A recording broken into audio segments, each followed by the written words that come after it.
آسمان کی طرف دیکھ کے بار بار مغنی کہتا ہے، کیونکہ ہے ہی شاعر، کہتا ہے یا اللہ ساری زندگی تجھے پکارا ہی نہیں، اور آج اس وقت پکارا جب میں مجبور تھا، اور مجبوری میں نے آپ کے دروازے پر دستخط دی ہے، اور آپ نے مدد کے لیے مسلمانوں کے امیر المومنین کو میرے پاس بھیج دیا۔ اگر میں پہلے آپ کو پکارتا تو پھر کیا لذت کی بات ہوتی۔ روتے روتے اللہ تبارک و تعالیٰ کی حضور اپنی جان اللہ کے سپرد کر دی۔ لیکن یہ اللہ تبارک و تعالیٰ کا اپنے بندوں کی ساتھ محبت کا جذبہ ہے۔ اللہ تعالیٰ نے اس کائنات کو محبت کے اوپر قائم کیا، اور اللہ نے قرآن پاک میں کن لوگوں کو کہا؟ ہم کن سے محبت کرتے ہیں؟ دولت مندوں سے محبت کرتے ہیں، نمازیوں سے محبت کرتے ہیں، خیرات دینے والوں سے محبت کرتے ہیں، سرمایہ داروں سے محبت کرتے ہیں۔ اللہ تبارک و تعالیٰ کن سے محبت کرتا ہے؟ قرآن پاک میں حکم ہوا، فرمایا میں ان سے محبت کرتا ہوں جو توبہ کرنے کو پسند کرتے ہیں، جو معافی مانگنے کو پسند کرتے ہیں۔ قرآن پاک میں اللہ تعالیٰ نے ما غرک بربک الکریم، جب یہ آیت نازل ہوئی کن کے لیے ہوئی؟ شیخ الحدیثوں کے لیے نازل ہوئی ہے کیا؟ تو بڑے بڑے مجددوں کے لیے نازل ہوئی کیا؟ بڑے بڑے پیروں کے لیے، فقیروں کے لیے نازل ہوئی؟ نہیں، یہ ان لوگوں کو اللہ تعالیٰ نے یہاں حکم کیا۔ کون لوگ؟ جنہوں نے ساری زندگی شراب میں گزار دی، ساری زندگی دھوکے میں گزار دی، ساری زندگی بےایمانی میں گزار دی، جنہوں نے ساری زندگی گناہوں کی دلدل میں، زناکاری میں گزار دی۔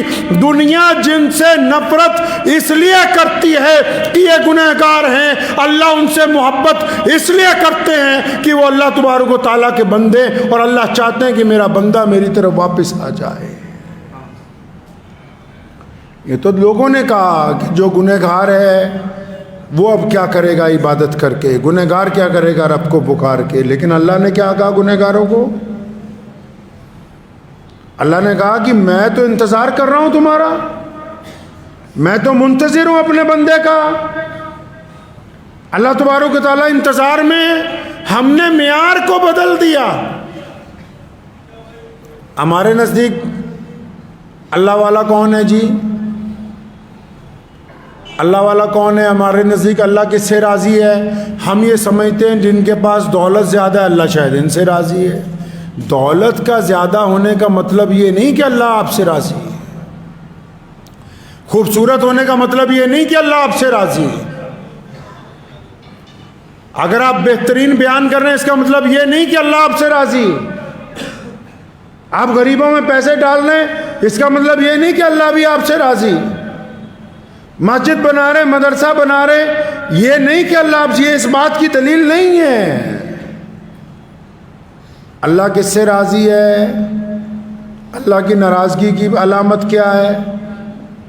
ناراضگی کی علامت، ناراضگی کی علامت یہ ہے کہ ایک بندہ دولت مند بھی ہو، دولت مند نہ ہو، صحت مند بھی ہو، عقل ٹھکانے ہو، کھاتا بھی بڑھیا ہو، رہنے کے لیے بھی جگہ ہو، گھر پریوار بھی اچھا ہو، دنیا کی ساری نعمتیں اس کے پاس ہوں، اس کے باوجود اس کو سجدہ کرنے کی توفیق نہ ملتی ہو۔ جو سجدوں سے محروم ہیں، جن کو اللہ نے سجدے کی توفیق نہیں دی، اللہ ان سے ناراض ہے۔ اگر سجدے کی توفیق ملی ہوئی ہے، رزق کم ہے، سجدے کی توفیق ملی ہوئی ہے، حسن کم ہے، اگر سجدے کی توفیق ملی ہوئی ہے، سرمایہ کم ہے، تو اس کا مطلب اللہ آپ سے راضی ہے۔ اور اگر سب کچھ ہونے کے باوجود سجدے کی توفیق نہیں ہے تو پھر خدا راضی نہیں ہے۔ اور سجدہ کون لوگ کرتے ہیں جی؟ سجدہ کون لوگ کرتے ہیں؟ سجدہ وہ لوگ کرتے ہیں، ان لوگوں کا سجدہ اللہ کو قبول ہے جن کے دل پاک ہیں۔ کیا ہیں جی؟ دل پاک ہیں، جن کے دلوں کے اندر غیبتیں ہیں، جن کے دلوں کے اندر دوسروں کی دشمنیاں بھری ہوئی ہیں، جن کے دلوں میں بے ایمانیاں ہیں، وہ سجدے نہیں کر رہے، وہ تو دکھاوا کر رہے ہیں، اور دکھاوا کرنے والے لوگ اللہ تعالیٰ کو پسند نہیں۔ دکھاوا کرنے سے نقصان کیا ہوا؟ دکھاوا کرنے سے نقصان کیا ہوا جی؟ بے ایمانوں کے سجدے میں اور ایمان والے کے سجدے میں کیا فرق ہے؟ ایمان والے کا سجدہ اس کا سر صرف اللہ کے آگے جھکتا ہے، کیا جی؟ اللہ کے آگے جھکتا ہے، اور جن کا ایمان نہیں ہے وہ دنیا کے سامنے اللہ کے حضور سجدہ کرتے ہیں، پھر بادشاہوں کے دروازے پہ سجدہ کرتے ہیں، پھر سرمایہ داروں کے دروازے پہ سجدہ کرتے ہیں، پھر افسروں کے دروازے پہ سجدہ کرتے ہیں۔ جنہوں نے اللہ کے حضور خالص سجدہ نہیں کیا وہ در در کے اوپر ٹھوکریں کھاتے پھرتے ہیں، ان کے سروں کی عزت باقی نہیں رہتی ہے، سروں کی عزت باقی نہیں رہتی۔ اور وہ سر نہیں جو ہر در کے اوپر جھک جائے، سر اس کو کہتے ہیں جو صرف ایک دروازے کے اوپر، یاری وہ ہوتی ہے جو صرف اللہ سے لگا لی جائے، دوستی وہ ہوتی ہے جو آخر تک نبھائی جائے۔ اسلام نے یہ روایتیں ڈالی کہ جو لوگ اللہ تبارک و تعالیٰ کے دوست بن گئے، پھر وہ امام مجدد الفسانی بنے، پھر وقت کے بادشاہ نے بلایا، بادشاہ نے کہا کہ میں تمہارے سے یہ فلاں فتویٰ دلوانا چاہتا ہوں، پھر بادشاہ نے کہا یہ دو، اس کو فتوے کو نامنظور کر کے جیل جانا منظور کرتے ہیں۔ جو اللہ کے دوست ہوتے ہیں وہ حکمرانوں کے دوست نہیں ہو سکتے، اور جو حکمرانوں کے یار ہوتے ہیں وہ کبھی اللہ کے دوست نہیں بن سکتے۔ اللہ تبارک و تعالیٰ نے اپنے دوستوں کا معیار طے کیا ہے، فرمایا جنہوں نے ہم سے یاری لگا لی وہ بے خوف ہو گئے، ان کا ڈر دل میں سے نکال دیا گیا، ان کے دلوں کو پاک کر دیا گیا، غیبتوں سے پاک۔ وہ انسانوں کے لیے بالکل ان کے دل ملائم ہیں چڑیوں کی طرح۔ جن کا دل انسانوں کے لیے ملائم نہیں ہے، جو سرمایہ دار کو دیکھ کے عزت کرتے ہوں، غریب کے ساتھ ہاتھ ملانا گناہ سمجھتے ہوں، ان کا کون سا سجدہ ہے اور کون سی توبہ ہے؟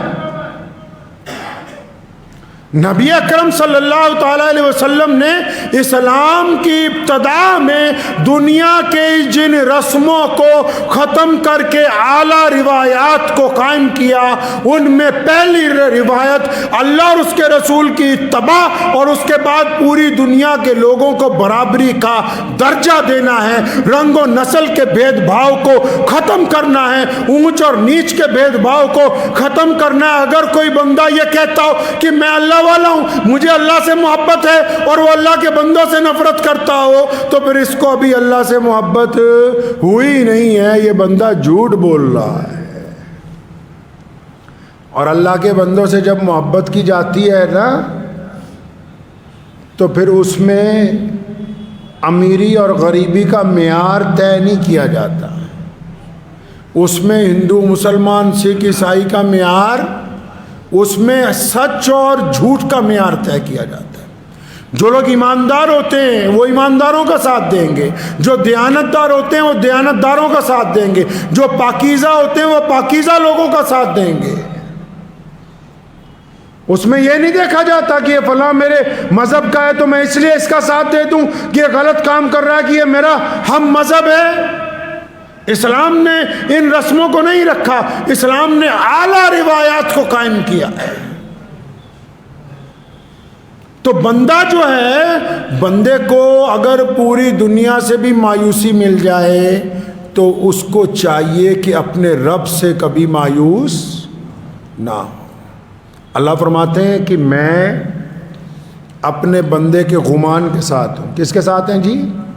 غمان کے ساتھ۔ مجھے بہت سارے مریض ملتے ہیں، اکثر میں نے جو اپنے اکابرین سے، بزرگوں سے سنا، ہمارے جتنے بڑے گزرے ہیں، اور نبی علیہ الصلوۃ والسلام کی جو سنت ہے، اسلام نے جو اعلیٰ روایات قائم کی، وہ کیا کی؟ اگر کوئی بدترین حالات میں بھی پھنس جائے تو اس کو یہ کہا ہمیشہ کہ آپ اللہ پہ یقین رکھ کے جد و جہد کیجیے، آپ مصیبت سے نکل آئیں گے۔ کینسر کی بیماری بھی اگر لگ گئی ہو نا، اللہ فرماتے ہیں کہ میں اپنے بندے کے گمان کے ساتھ ہوں. اگر میرے بندے نے یہ طے کر لیا کہ میں نے اپنے رب سے شفا لینی ہے، پھر وہ دوائی جس مرضی ڈاکٹر کی کھائے، شفا دینا اللہ کا کام ہے. اگر اس کے دل میں دوسروں نے یہ وہم بٹھا دیا کہ جتنی مرضی دوائی کھا لو شفا ہونے والی ہے نہیں، پھر اعلیٰ ترین دوائی بھی اس کو شفا یاب نہیں کر سکتی. اسلام نے یہ روایات کو قائم کیا. کیا حکم ہوا کہ اگر آپ کسی کو حوصلہ نہیں دے سکتے، دل کی تختی پہ لکھ کے لے جائیے یہ بات. ہمارے نبی صلی اللہ علیہ وسلم یہ چاہتے ہیں، اللہ ہم سے یہ چاہتے ہیں، اگر آپ کسی کو حوصلہ نہیں دے سکتے تو اس کی حوصلہ شکنی نہ کیجیے. اگر آپ کسی کی مدد نہیں کر سکتے تو اس کے دل کو مت توڑیے. اگر آپ کسی کو آگے نہیں بڑھا سکتے تو اس کو پیچھے کو دھکا مت دیجیے. اسلام نے کہا ہے کہ اسلام کے ماننے والوں پر یہ بات لازم ہے کہ ہم پوری دنیا کے لوگوں کے ساتھ ان روایات کو قائم کرنے کے لیے آئیں، ان اعلیٰ روایات کو قائم کرنے کے لیے آئیں. ہم نے ہمیشہ انسانیت کو حوصلہ دیا. سیدنا بلال رضی اللہ تعالیٰ عنہ تو مسلمان نہیں ہوئے. جس دور میں رسول اللہ صلی اللہ علیہ وسلم نے سیدنا بلال کی مدد کی ہے، اس لیے نہیں کی کہ بلال کو کلمہ پڑھانا ہے، اس لیے کی کہ بلال اس وقت کمزور تھے، مظلوم تھے، غلام تھے، اور اسلام یہ کہتا ہے کہ ہر ایک مظلوم کی مدد کرنا ہم پر فرض.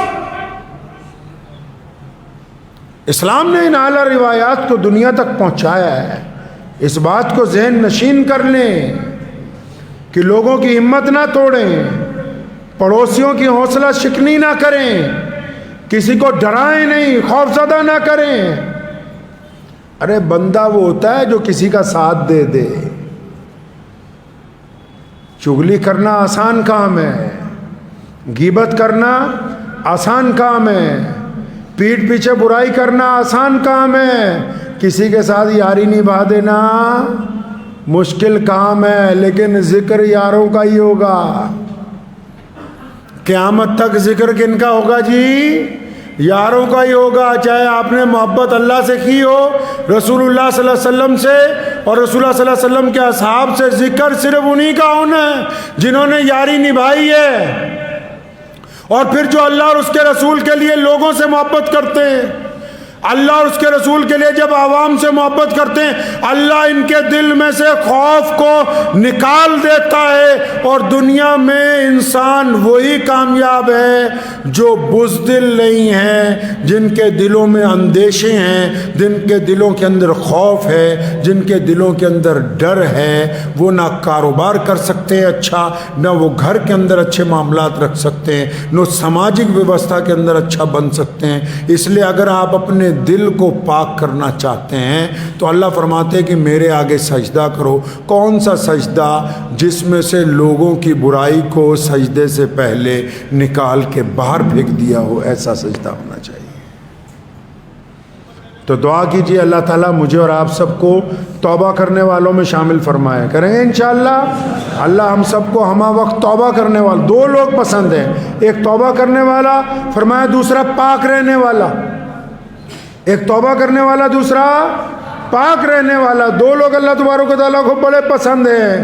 تو بس دو ہی کام کرنے ہیں، توبہ بھی ہمہ وقت کرنی ہے، پاکی کا بھی دھیان رکھنا ہے. پاکی بھی دونوں طرح کی، جہاں رہتے ہیں وہ جگہ بھی پاک ہو، جہاں سے گزرتے ہیں وہ بھی پاک ہو، اور پھر جس دل کو لے کے سجدہ کرتے ہیں یہ بھی پاک ہو. یاد رکھو اس بات کو، دنیا میں اللہ کے رسول نے فرمایا کوئی ایسا نہیں جس کو اللہ نے بنا عزت کے پیدا کیا ہو، بنا عزت کے کسی کو پیدا کیا ہو.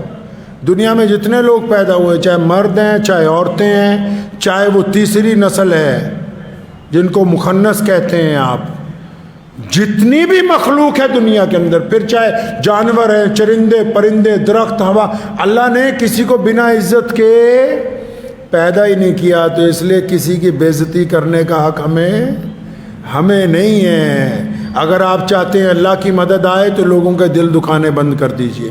آپ چاہتے ہیں کہ آپ کی بیٹی آپ کے سسرال میں جا کے اپنے سکھی رہے تو دوسروں کی بیٹیوں کو جینے کے لیے زندگی عطا کیجئے. اگر آپ چاہتے ہیں آپ کے کاروبار میں برکت ہو تو اپنے پڑوسی کے کاروبار میں اس کے لیے مدد کیجئے. اگر آپ چاہتے ہیں کہ میں خوب صحت مند رہوں تو جو بیمار ہیں ان کی بیماری کے اندر مدد کیجئے.